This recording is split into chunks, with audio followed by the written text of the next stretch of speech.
In front of me is Redmi Note 7 and today I would like to show you how you can open apps in pop-up view. First of all, you need to tap on an app that you wish to use in this view, and when you're ready, go into Tap menu. Now look for floating window shortcut and when you find it, click on it. Then click on this tiny window at the top right corner.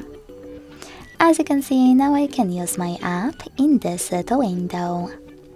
To move it around, hold this sign at the top and drag it. To resize it, hold one of its corners, pick a perfect size and let go.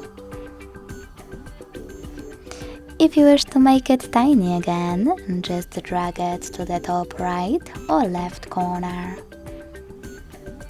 To access it, tap on it. Now to use this app in full screen view, hold the lower line and drag it down. When you see this white area, let go. If you want to close it, you can use the same line,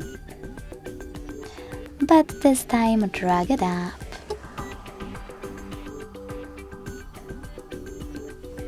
You can also just swipe your window in the background. Thanks so much for watching. If you enjoyed this video, don't forget to leave a like, comment and subscribe. Bye!